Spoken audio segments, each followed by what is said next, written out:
The air in the room was thick with a fatal miscalculation. A man at the pinnacle of his game, with a world of wealth and power at his fingertips, decided to treat his young mistress to a weekend of unparalleled luxury. He booked the presidential suite at the Davila Grand Palace, the most exclusive five-star hotel in the city, a monument to old money and quiet power. He believed he had it all planned, a perfect escape, a secret kept safe within soundproof walls. He was convinced that his quiet, docile wife, a woman he saw as little more than a beautiful ornament for his home, would never suspect a thing. But he made one fatal mistake, one colossal miscalculation. He chose the wrong hotel. He walked into his mistress's arms for a weekend of sin, unaware that he was walking directly into the heart of his wife's kingdom, and straight toward his own spectacular ruin. The financial titan, Richard Armstrong, adjusted the knot of his silk tie, his reflection staring back at him from the polished obsidian of his corner office window. 45 stories below, Manhattan spread out like a circuit board, a complex web of power and money that he, Richard Armstrong, senior director of Armstrong and Capital, had utterly dominated. He was a king surveying his domain. His suit was tailored on Savile Row. The watch on his wrist was a Patek Philippe Nautilus, and the car waiting for him downstairs was a midnight blue Rolls-Royce Ghost. These were not just possessions. They were affirmations of his success, testaments to his ruthless climb up the corporate ladder. His life was a meticulously curated work of art. His penthouse apartment on Beacon Hill had been featured in architectural magazines. His 2 children were enrolled in the most exclusive private schools money could buy. And then there was his wife, Victoria, beautiful, elegant, from an old money family, though he had always privately considered her to be old money, new poverty. She was the perfect corporate wife. She ran their home with silent efficiency, hosted impeccable dinner parties, and never once questioned his long nights at the office. For 15 years, she had been a constant, predictable, and, to be honest with himself, rather boring part of his perfect life. He saw her as a valuable asset, like a blue-chip stock that paid reliable, if unexciting, dividends. A discreet tap on the mahogany door broke his reverie. "Come in," he said, his voice soft and commanding. The door opened to reveal Sarah Miller. She was 26 years old, with whiskey-colored eyes and a mane of honey-blonde hair that tumbled over her shoulders. She was a junior analyst in the Mergers and Acquisitions department, just sharp enough to be interesting, but not so ambitious as to be a threat. She was in every way the antithesis of Victoria. Where Victoria was classic elegance and quiet reserve, Sarah was vibrant, demanding, and fascinatingly transparent in her admiration for his power and wealth. She closed the door softly behind her, a playful smile on her lips. "All set for this weekend, boss?" she purred, leaning against his desk. The scent of her expensive perfume, a gift from him, filled the air. "Everything is arranged to perfection," Richard said, a self-satisfied smirk gracing his lips. He walked toward her, placing his hands on her waist. The presidential suite at the Davila Grand Palace, chilled champagne, a reservation for a private dinner at the Sapphire, and a weekend where your only job is to enjoy yourself. Sarah's eyes widened. "The Davila Grand Palace, Richard? That place is legendary. I thought it was impossible to get a suite there on such short notice." "For most people it is," he said, savoring the look of awe on her face. "But the Armstrong name still opens doors, darling. I made one call to the concierge, mentioned a potential corporate account, and they practically rolled out the red carpet." He felt a familiar surge of pride. This was his power, the ability to bend the world to his will with a single phone call. He had told Victoria he was flying to Zurich for an emergency banking conference. It was the perfect lie, plausible, important, and required him to be completely incommunicado. He had even packed a briefcase with fake financial reports, a piece of theater he found amusing.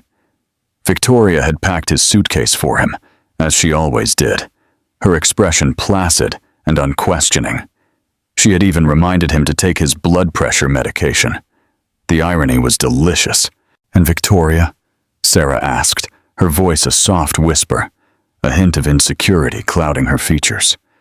Richard waved a dismissive hand. "She thinks I'll be negotiating with Swiss bankers all weekend. She's probably planning her schedule for the charity gala, or discussing floral arrangements with the gardener. Her world is small, contained. She would never suspect a thing." He truly believed it. Victoria lived in a golden cage he had built for her. She had her charities, her luncheons, her book club with other society wives. He funded it all, of course, providing her with a generous allowance that kept her comfortable and, he assumed, content. He had convinced himself that her lack of ambition was a sign of her satisfaction, not a sign of something hidden. She was a beautiful relic from a bygone era, a woman who didn't understand the blood and sweat of modern ambition. She had no idea how the real world, the world he dominated, worked. "Good," Sarah sighed, relaxing into his embrace. "I want you all to myself." "You'll have me," he promised, kissing her deeply. The thrill of the illicit, the sheer audacity, was intoxicating. He was Richard Armstrong. He made the rules. This weekend wasn't just pleasure. It was a celebration of his own untouchable status. He was taking his mistress to the most opulent hotel in the city, a place synonymous with the established elite, and doing it right under his wife's nose. The sheer arrogance of the act was half the fun. As he held Sarah, the image of Victoria quietly folding his shirts and placing them in his suitcase flashed through his mind. He felt a fleeting, almost imperceptible prick of something that wasn't guilt, but a vague unease. He dismissed it instantly. It was just the last vestige of a conventional conscience, and it no longer served him. The Rolls-Royce Ghost glided to a silent stop under the Davila Grand Palace's elaborate wrought iron and glass awning. A doorman, clad in an impeccable dark green uniform with gold epaulets, moved with practiced grace to open Richard's door before he even realized they had arrived. "Welcome to the Davila Grand Palace, Mr. Armstrong," the doorman said in a deferential murmur. He recognized Richard, or at least, he recognized the car and the suit. That's all that mattered. Richard stepped onto the granite sidewalk, feeling the familiar sense of arrival that came with entering such an establishment. This was his natural habitat. He wasn't a guest. He was a member of the class of people for whom places like this were built. Sarah emerged from the other side, her eyes wide as she took in the hotel's facade, a masterpiece of Beaux-Arts architecture, all limestone carvings, grand arches, and imposing columns. She looked momentarily overwhelmed, a small-town girl in a land of giants. Richard found it endearing. He took her arm, his touch firm and reassuring. "Try to look like you belong here, darling," he whispered with a condescending smile. Her brief insecurity faded, replaced by a determined glint in her eyes. She lifted her chin, squeezed his arm, and together they walked through the bronze revolving doors. The lobby was breathtaking. It was a cathedral of wealth. The ceiling soared 3 stories high, adorned with a magnificent fresco of classical gods lounging in the clouds. A colossal crystal chandelier, rumored to have been salvaged from a French palace, hung in the center, casting a warm, golden light on everything. The floors were a chessboard of Italian marble, polished to a mirror-like shine. The air was heavy with the scent of fresh lilies and old money. The hushed sounds of quiet conversations, the distant clinking of glasses from the lobby bar, and the soft notes of a live pianist created a symphony of refined tranquility. Richard walked with confidence toward the reception desk, a long, imposing counter of polished mahogany. A woman with an elegant chignon and a welcoming smile immediately gave them her full attention. "Good afternoon, sir. Welcome to the Davila Grand Palace." "Richard Armstrong," he announced, placing his black American Express Centurion card on the counter. "I have a reservation for the presidential suite." The receptionist's professional smile didn't waver, but Richard saw a flash of greater respect in her eyes. The presidential suite wasn't just a room. It was a statement. It was reserved for royalty, heads of state, and captains of industry. "Of course, Mr. Armstrong. We were expecting you," she said, her fingers dancing across the keyboard. "Everything is in order.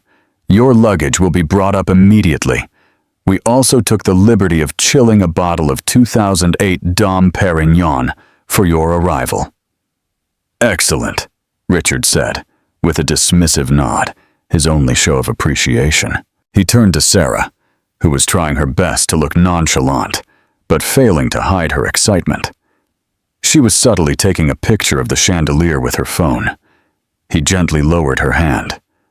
"No photos, darling," he murmured. "It's vulgar. You're not a tourist." She flushed slightly, but put the phone away. "Right. Sorry. It's incredible." A bellhop, an older man with a perfectly straight back and a discreet air about him, appeared at their side. "Right this way, Mr. Armstrong. If you'll follow me, I'll escort you to your suite." They followed the bellhop through the lobby. The elevator was a jewel box with paneled wood and a plush velvet bench. As it ascended smoothly, the bellhop spoke in a low, respectful voice. "The presidential suite is located on the penthouse floor, sir. It has its own private elevator key for absolute discretion." He handed Richard a heavy, gold-plated keycard. "You will have a dedicated butler, Mr. Henderson, at your service 24 hours a day. He is already waiting for you upstairs." "Very well," Richard replied, his tone clipped. The elevator doors opened directly into a private vestibule. Rich, dark wood double doors stood before them. The bellhop opened them and stood aside with a flourish. The suite was even more spectacular than Richard had imagined. It was less a hotel room and more an expansive penthouse apartment. The living room had floor-to-ceiling windows, offering a 180-degree panoramic view of the city skyline and Central Park. A grand piano stood in one corner, a fully stocked bar in another. The furniture was a mixture of antique and modern design pieces, all upholstered in velvets and silks in shades of cream, gold, and royal blue. Sarah let out a gasp, releasing Richard's arm and spinning in the center of the room. "Richard, this is bigger than my entire apartment building." He laughed, a rich, self-satisfied sound. "This, my dear, is how the other half lives. No, wait. This is how the other 1% lives." The bellhop gave them a brief tour of the formal dining room, the study, the master bedroom, with its canopied bed and a bathroom that was a marble sanctuary, complete with a sauna and a jacuzzi tub, with a view of the city. After the bellhop had been generously rewarded with a tip and had departed, Richard walked to the bar and poured 2 glasses from the chilled bottle of Dom Perignon. He handed one to Sarah, who was standing by the vast window, mesmerized by the view. "A toast," he said, clinking his glass against hers. "To a perfect weekend." "To us," she replied, her eyes shining with adoration. They drank the expensive champagne. Richard felt invincible. Everything was perfect. Every detail had been managed. Every contingency planned. In this suite, high above the world, he was untouchable. He had successfully compartmentalized his life. The docile wife in the Beacon Hill penthouse, the thrilling mistress in this palace in the sky. He believed he had complete control of his universe. A master puppeteer, pulling all the right strings. He had no way of knowing that one of those strings, a thread he had long considered cut and forgotten, was tied to the very foundation of the building he was standing in. Do you think arrogance always blinds power? Let us know in the comments if you believe Richard should have been suspicious of choosing the most iconic hotel in the city. The first day was a blur of hedonistic perfection. They ordered room service from a menu that seemed to have no limits, lounged in plush robes, and made full use of the suite's lavish amenities. Richard felt a profound sense of satisfaction. He had earned this. The stress of billion-dollar deals and market fluctuations melted away in the face of such absolute comfort. That evening, they had dinner at the Sapphire, the hotel's 3 Michelin-star restaurant. The maitre d', Jean-Pierre, greeted Richard by name, seating them at the best table in the house, a secluded booth overlooking the restaurant's private garden. The meal was an elaborate performance of culinary art. Course after course arrived, each more exquisite than the last. Richard ordered a bottle of Chateau Margaux, which cost more than Sarah's monthly rent, and savored the way her eyes widened when he told her the price. He was putting his power on display for her, and she was the perfect audience. Throughout the night, he regaled her with stories of his corporate triumphs, of deals he had closed, and rivals he had crushed. He painted himself as a modern-day titan, and she listened with rapt attention, her hand resting on his thigh under the table. He felt more potent, more alive, than he had in years. This was the validation he craved, the adoration his wife, Victoria, had never quite provided. Victoria's admiration had always been quiet, understated. It was the serene approval of a partner, not the breathless worship of a devotee. The next morning, Richard woke up late. Sarah was still asleep. He got out of bed feeling rested and content. He decided to have a steam bath in the marble bathroom before ordering breakfast. As he stepped out of the steam shower, he reached for one of the thick, heavy bathrobes hanging on a heated towel rack. It was incredibly soft, made of the finest Egyptian cotton. He slipped it on and tied the belt, his eyes scanning his reflection in the fog-free mirror. That's when he noticed it. On the lapel of the robe, embroidered in a subtle, elegant silver thread, was a monogram. It was a D, intertwined with a V. He frowned, tracing the letters with his finger. VD. What did it stand for? He vaguely recalled the name of the hotel manager. Perhaps it was the founder's last name. A vague, unidentifiable unease began to stir in the pit of his stomach. It was like hearing a single off-key note in an otherwise perfect symphony. When Mr. Henderson, the butler, arrived with a cart laden with his breakfast, smoked salmon, truffle-infused scrambled eggs, fresh pastries, and silver teapots of coffee, Richard decided to ask. "Mr. Henderson," he began, trying to sound casual. "I was admiring the hotel's branding. These initials," he said, pointing to a sheet of stationery. "VD. Is it for the hotel's founder?" The butler, a man whose face was a mask of professional discretion, paused for a fraction of a second. "The monogram represents the ownership, sir. It has been the hotel's brand for a very long time." The answer was polite, professional, and told him absolutely nothing. The slight hesitation, however, did not go unnoticed by Richard. He was a man who read people for a living, who could spot a bluff across a boardroom table. The butler was being evasive. "I see," Richard said, dropping the subject. As he ate breakfast, the letters rattled around in his mind. The familiarity was maddening. It tickled the edge of his memory, a name or place he couldn't quite pinpoint. He thought of Victoria. Her maiden name was Davila. Victoria Davila. VD. The thought hit him with the force of a physical impact. He set the coffee cup down with a clatter. It couldn't be. It was an absurd coincidence. Her family had been wealthy, yes, but they had lost most of their fortune generations ago. Her father, William Davila, had been a quiet, unassuming man who had passed away a decade ago, leaving Victoria a modest inheritance, which Richard, of course, had absorbed into his own portfolio and managed for her. He remembered William Davila as a gentleman from a bygone era, always talking of standards and legacy, but seemingly possessing little real substance. He had owned a few small boutique hotels, Richard recalled, but nothing on the scale of the Davila Grand Palace. No, it was impossible. A ridiculous and paranoid leap of logic. There must be hundreds of names that fit those initials. Vanderwilt, Van Doren, Davila. Far more likely. He looked at Sarah, who was happily taking a photo of her aesthetically arranged breakfast plate for her social media.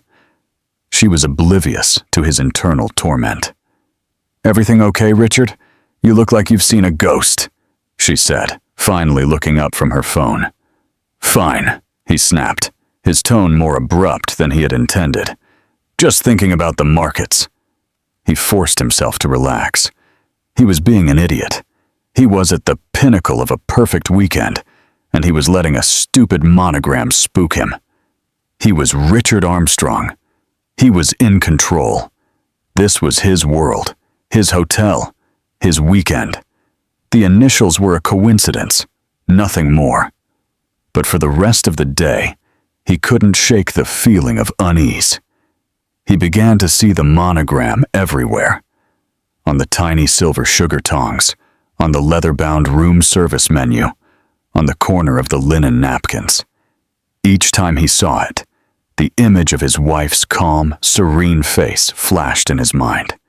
The woman he thought he knew so well, the woman he had dismissed as simple and predictable. The golden cage he had built for her suddenly seemed less like a prison and more like a fortress, one he had never bothered to look inside of. A nagging idea crept in, uninvited. What if he didn't know his wife at all? For their final night, Richard had planned to recreate the magic of the first. He made another reservation at the Sapphire, this time requesting the chef's tasting menu with the premium wine pairing. He was determined to shake off the strange paranoia that had clung to him since the morning. He would drown his unease in vintage Bordeaux and reassert his control. He and Sarah dressed up. He wore a sharp dark suit, and Sarah a stunning backless red dress he had bought her. As they stood in front of the mirror, he felt a sense of calm return. They looked like a power couple. They belonged here. The monogram was a ghost, a product of an overactive imagination. They descended to the restaurant. The private elevator once again delivered them to a world of hushed elegance. The maitre d', a polished Frenchman named Jean-Pierre, greeted them with an even warmer smile than the night before. "Mr. Armstrong, it's a pleasure to welcome you back. Your table is ready. The chef is very excited to present tonight's menu." They were led to the same secluded booth. Richard sank into the plush velvet, the familiar surroundings comforting him. He ordered a bottle of Krug champagne to start, a celebratory gesture meant to banish the last of his foolish anxieties. "You know," Sarah said, leaning forward and putting her hand on his, "this has been the most incredible weekend of my life. I feel like a princess." "You deserve it," Richard said, his confidence returning. He was being ridiculous. This was his life. He made this happen. The first courses were sublime, a delicate oyster vichyssoise, followed by seared scallops with a citrus foam. The conversation was light, and Sarah's laughter was like music, dispelling his last worries. He was about to raise his glass to toast their future when he noticed a subtle shift in the restaurant's atmosphere. A quiet energy, a ripple of tension, was spreading from the entrance. The staff, usually the picture of professional calm, seemed to be standing a little straighter. Jean-Pierre, the maitre d', was conferring in a low, urgent tone with a man in a dark suit who had a security earpiece. "Looks like a VIP is arriving," he commented to Sarah. A moment later, Jean-Pierre began to move toward their table. His expression, a carefully constructed mask of apology and deference, seemed deeply uncomfortable. "Mr. Armstrong," he began, his voice low, "my sincerest apologies for this interruption." "Is there a problem?" Richard asked, a hint of irritation in his voice. Before Jean-Pierre could answer, the source of the commotion became clear. A small group of people had entered the restaurant and were now standing near the entrance, surveying the room. At the head of the group was a woman. Richard's blood ran cold. The champagne glass in his hand suddenly felt heavy, his fingers numb. It was Victoria. She was not the Victoria he had left at home, the woman of cashmere cardigans and sensible pearls. This was an entirely different creature. She was wearing a stunning, deep navy power suit that accentuated her tall, slender figure. Her hair, usually in a soft bun, was styled in a sleek, severe cut that framed a face with an expression of icy calm and absolute authority. Her only jewelry was a pair of large diamond stud earrings that glittered like shards of ice. She was flanked by two men. One was a distinguished older gentleman with silver hair and sharp eyes, a man Richard recognized with a jolt of horror. Arthur Peterson, the legendary and notoriously ruthless corporate lawyer who had been a close friend of Victoria's father. The other was the hotel's general manager, a man Richard recognized from photos in the hotel brochure. They stood slightly behind her, like loyal lieutenants attending to their general. Sarah, following Richard's frozen gaze, turned around. "Richard, who is that? Do you know her?" she whispered, her brow furrowed in confusion. "She looks a little bit like your—" Her voice trailed off as the reality of the situation began to dawn on her. Victoria's eyes scanned the room, calm and methodical, before landing directly on their table. There was no shock in her gaze, no surprise. There was only a cold, deliberate recognition. It was the look of a predator who had finally located its prey. The entire restaurant had gone silent. Diners were frozen. The only sound was the soft click of Victoria's heels on the marble floor as she began to walk toward them. It was the longest walk of Richard's life. Each step echoed in the cavernous silence, a drumbeat marking the seconds until his world collapsed. His mind raced, trying to formulate a lie, an explanation, an escape route. But there was none. The carefully constructed walls of his double life were not just cracking, they were vaporizing before his very eyes. He looked at Sarah, whose face had gone pale, her red lipsticked smile frozen in a grimace of terror. He looked at the other diners, their faces a mix of curiosity and pity.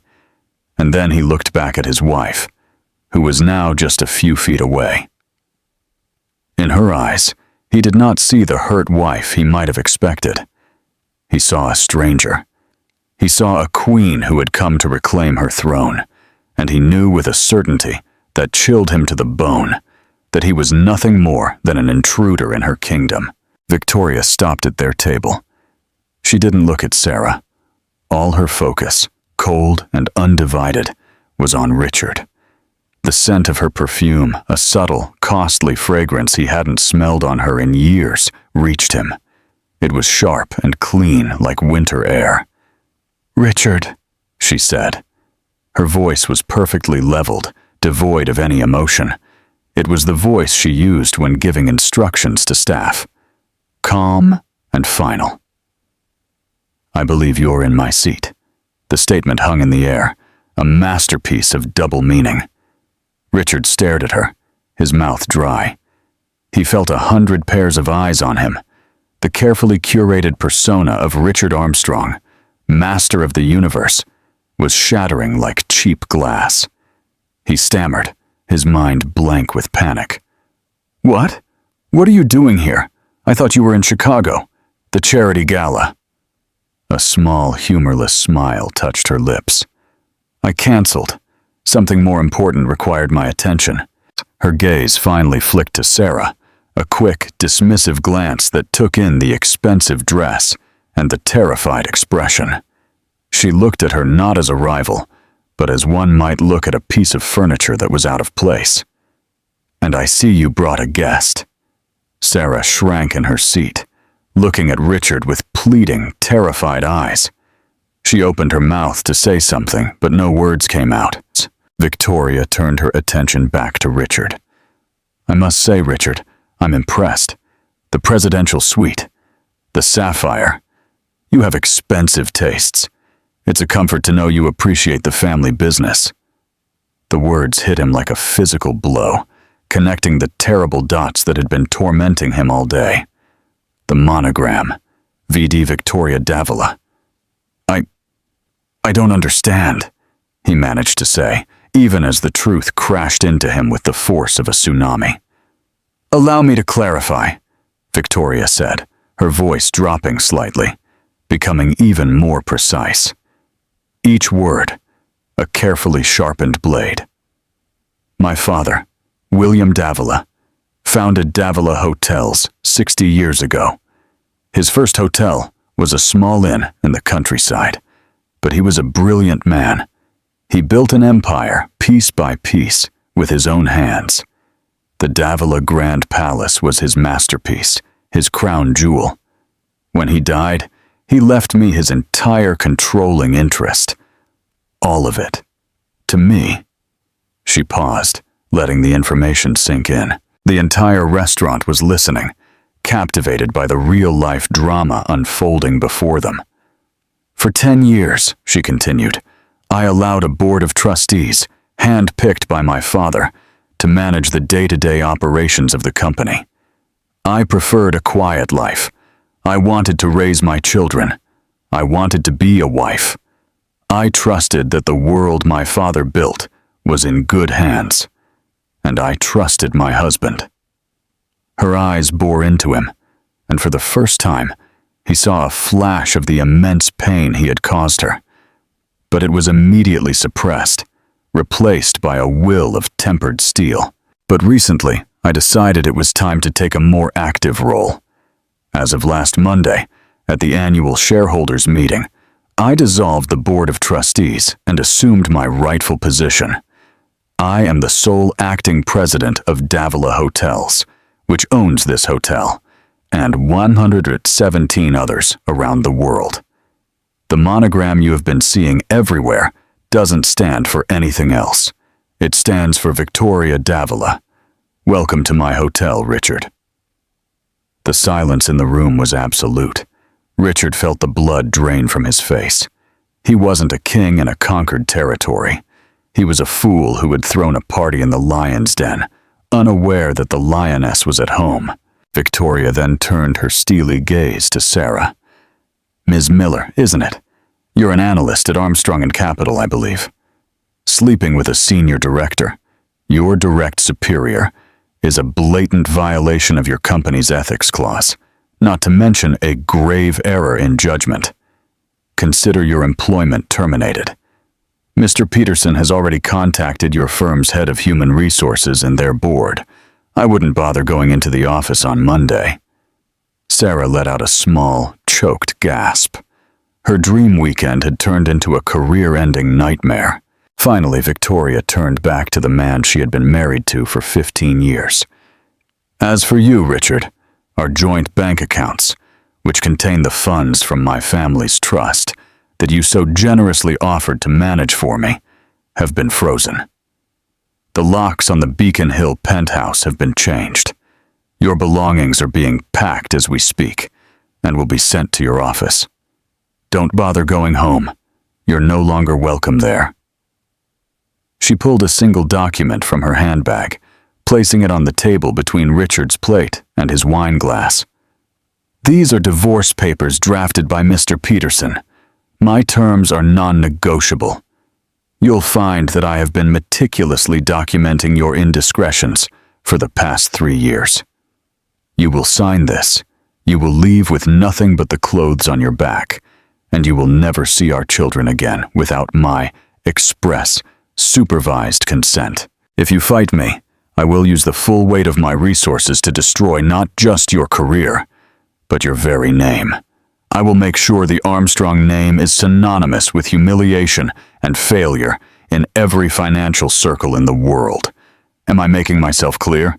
Richard could only stare at her, speechless. The woman he had condescended to, underestimated, and dismissed as a decorative object had just systematically dismantled his entire life in less than 3 minutes in a public forum with the cold precision of a surgeon. With that, she turned away. "Jean-Pierre," she said to the maitre d' who stood nearby, pale and rigid, "please see that Mr. Armstrong's guest is escorted from the premises, and present Mr. Armstrong with the bill for his stay, in full. He will be paying with his personal card." She gave Richard one last, lingering look. It was a look of finality, of an old chapter closing, and a new one beginning. There was no hatred in it, only a deep, chilling indifference. Then, flanked by her lawyer and the hotel general manager, President Victoria Davila turned and walked out of the restaurant, her posture perfect, her control absolute, leaving behind the smoking ruins of the life she had just incinerated. For a long moment after Victoria's departure, Richard remained frozen, a statue of shock and humiliation. The silence in the restaurant was finally broken by a muffled sob from Sarah. She pushed her chair back, her face a mess of smudged mascara and disbelief. "My job," she whispered, looking at Richard as if she were seeing him for the first time, not as a titan of industry, but as the architect of her ruin. I thought it was," he stammered, the words feeling like ash in his mouth. 2 discreet but firm security guards materialized at their table. Jean-Pierre, the maitre d', approached, his face a mask of professional regret. "Miss," he said softly to Sarah, "if you would be so kind as to come with us." Sarah looked wildly from the guards to Richard, but he offered no help. He couldn't even meet her eyes. Humiliated, she grabbed her small clutch purse and allowed herself to be led away, her red dress a stain of shame against the muted tones of the restaurant. The moment she was gone, Jean-Pierre placed a leather-bound folio on the table. "Your bill, Mr. Armstrong." Richard stared at it, numbly. He opened it. The figure inside was astronomical. The suite, the room service, the vintage wines, the chef's tasting menus. It was a sum that would make most people gasp, but to him, it should have been trivial. He pulled out his wallet, his hands trembling slightly. He handed Jean-Pierre the black American Express card. He returned a minute later, his expression even more pained. "My apologies, sir. The card has been declined." "What?" Richard scoffed. "That's impossible. Run it again." "We have, sir. 3 times. It appears the account has been suspended." Of course, the joint accounts. Victoria hadn't just frozen them. She had likely canceled his supplementary cards. He fumbled for another card, a corporate visa. "Try this one." Jean-Pierre returned again, shaking his head slightly. "Also declined, sir." Blood rushed to Richard's face. The other diners no longer pretended not to look. Their whispers were a low hum of judgment. He was no longer one of them. He was the night's entertainment. "This is ridiculous! There must be a mistake!" Richard bellowed, his voice rising. The general manager, the same man who had flanked Victoria, approached the table. His demeanor was no longer deferential. It was cold, official. "Mr. Armstrong, perhaps you have another method of payment. If not, We will have to consider this a matter of theft of services and involve the authorities." The threat hung in the air, thick and suffocating. Richard Armstrong, a man who moved billions of dollars before breakfast, could not pay his hotel bill. The humiliation was absolute. He had no cash, no cards that worked. He was trapped. Peterson, Victoria's lawyer, reappeared at the edge of the dining room. He walked toward the manager, said a few quiet words, and then addressed Richard. "Mr. Armstrong," Peterson said, his voice like gravel. "Mrs. Armstrong, that is, Ms. Davila, has graciously offered to settle your account. It will be deducted from whatever minimal settlement you could have hoped for in your divorce. Consider it her final gift." He slid the divorce papers closer to Richard. "I suggest you sign this." Now, utterly defeated, Richard picked up the pen. His signature, usually a bold, confident scrawl, was a trembling, pathetic scribble. He had been completely and utterly outplayed. "Now," the general manager said, his voice hard, "you have 10 minutes to collect your belongings and vacate the premises.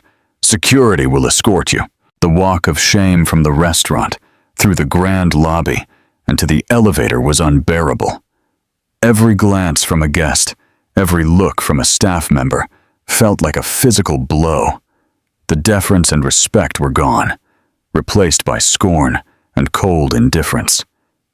In the suite, his things had already been thrown haphazardly into his suitcase by a stony-faced butler. 10 minutes later, Richard Armstrong was standing on the sidewalk outside the Davila Grand Palace, the very place where he had arrived feeling like a king just 24 hours before. The doorman who had greeted him so warmly now looked right through him. His Rolls-Royce was gone, towed, he assumed, as it was registered in Victoria's name. It began to drizzle, a cold, miserable rain. He tried to call an Uber, but his app was linked to his canceled cards.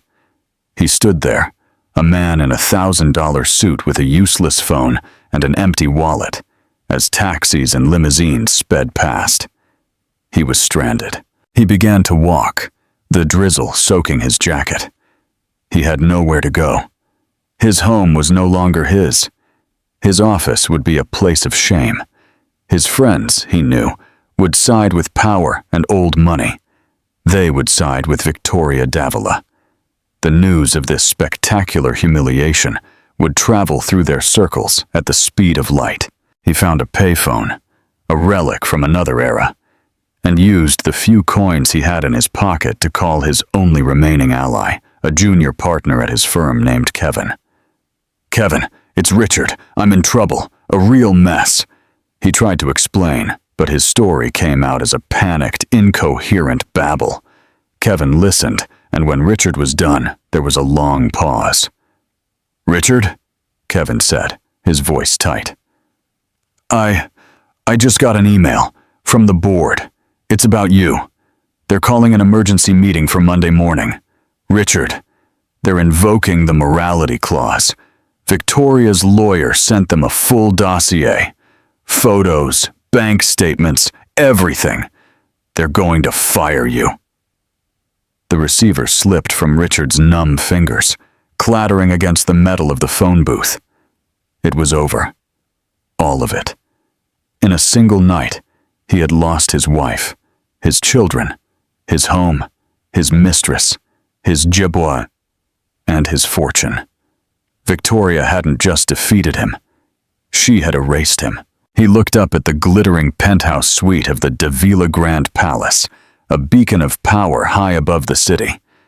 He had flown too close to the sun, not realizing that the sun was his wife. And now he was in freefall, with no land in sight. 6 months later, the world had moved on, and Richard Armstrong had been left behind. The name that once inspired respect on Wall Street was now a cautionary whisper, a ghost story told to ambitious young associates about the dangers of hubris. As Victoria had promised, her victory was not just a defeat for him. It was a complete and total erasure. The emergency board meeting at Armstrong and Capitol had been a formality, a clinical and swift execution. His office was cleared out before he even had a chance to process his firing. The morality clause, a piece of corporate jargon he had never given a second thought, had become the guillotine that separated him from his life's work. His new reality was a suffocating blanket of anonymity and failure. The Beacon Hill penthouse was replaced by a walk-up apartment in Queens, a place that smelled of damp and his neighbors cooking. The floor-to-ceiling windows that had offered panoramic views of the city were now a single, grimy pane, looking out on a graffiti-covered brick wall. The silence of his old life, a silence of refined luxury, was replaced by the constant noise of sirens, arguing neighbors, and the rattling groan of the ancient radiator. He sold the Patek Philippe, then the cufflinks, then the art collection he had been so proud of. Each sale, a small death that chipped away at the man he used to be, until only a hollow shell remained.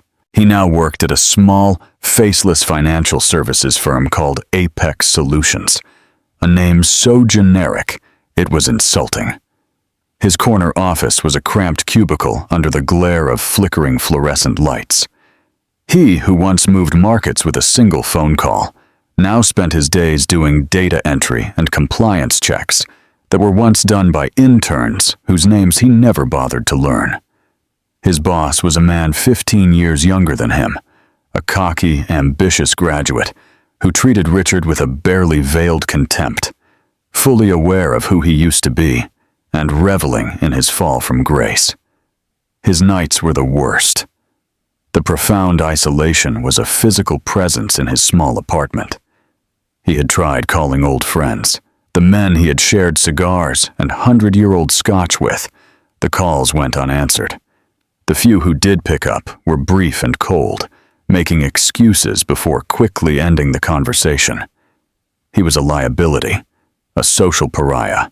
His new apartment was haunted by the ghost of his old life, self-pity a poison he drank every night, along with bottom-shelf whiskey.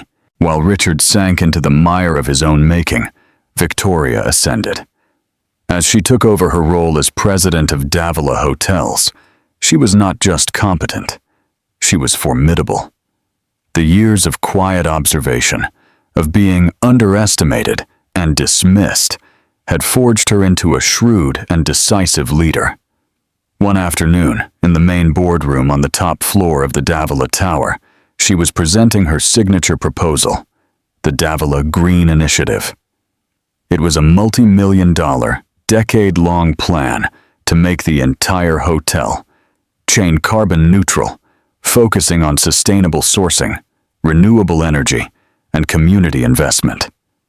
An overweight, silver-haired board member named Jerry Croft, a remnant of the old guard and a friend of her father's, cleared his throat condescendingly. "Victoria, with all due respect, this is a noble sentiment, but the numbers are idealistic.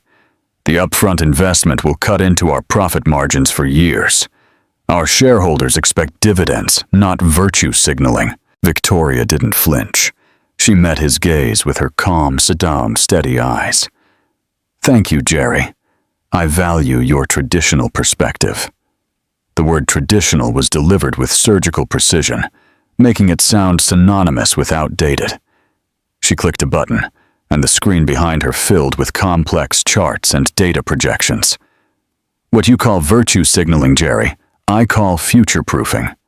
Our key demographic, travelers under 40 with significant disposable income, are increasingly making decisions based on corporate ethics and sustainability.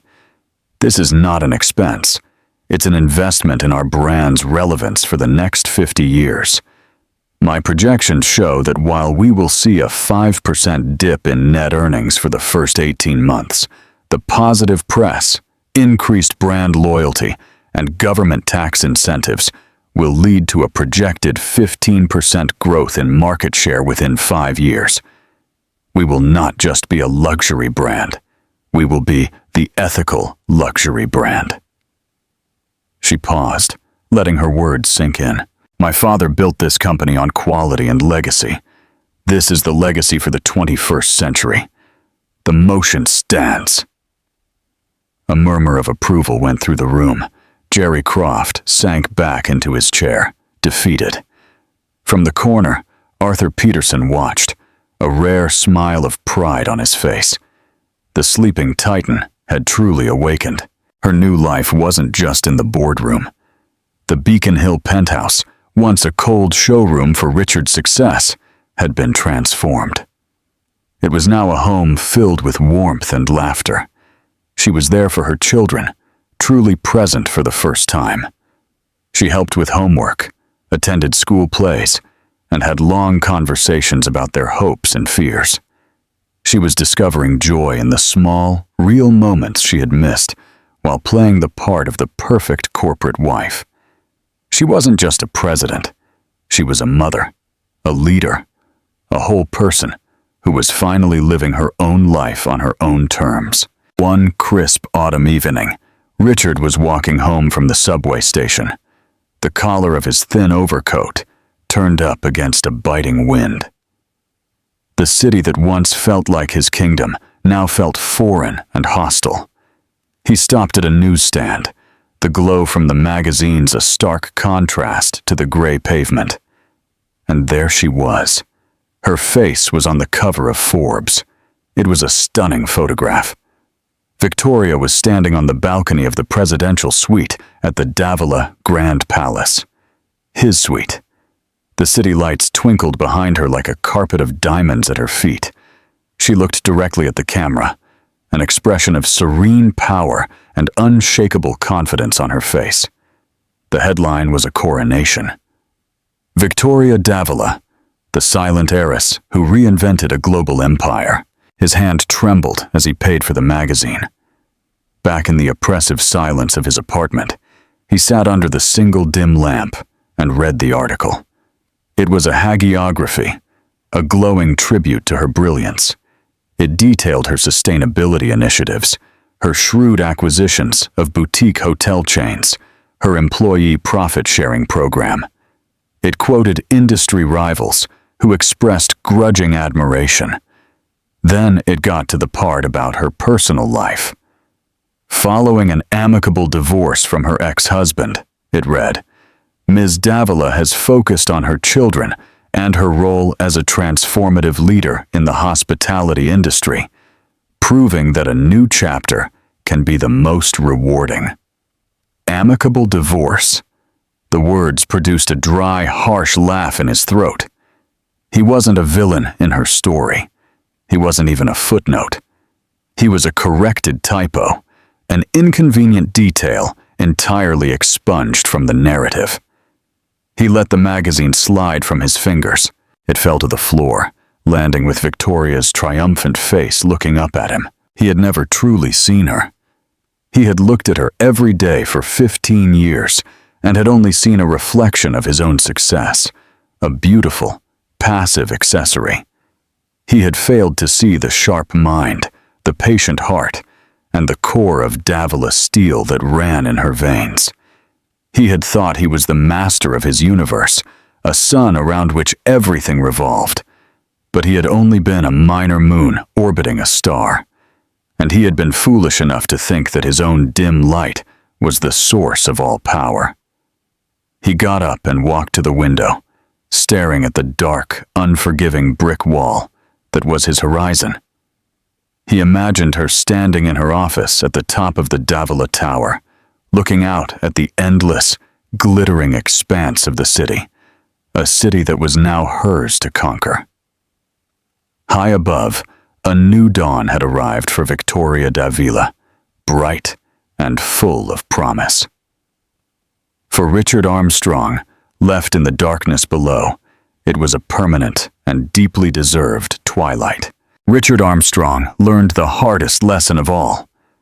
The person you most underestimate may be the one holding all the cards. He saw his wife as part of the decor of his perfect life, only to discover that she owned the entire building, and he was just a temporary guest who had overstayed his welcome. Victoria's story is a powerful reminder that strength isn't always loud. Sometimes, it's the quiet, patient force that waits for the perfect moment to reclaim its power. It's a tale of justice, empowerment, and the spectacular consequences of betrayal. If you were captivated by Victoria's incredible journey from a silent partner to a reigning president, make sure to hit that like button to show your support. What did you think of Richard's stunning downfall? Tell us your opinion in the comments. Share this story with someone who loves a tale of epic revenge and empowerment. And most importantly, if you want more gripping stories like this, don't forget to subscribe to our channel and click the notification bell so you never miss an update. Thanks for listening.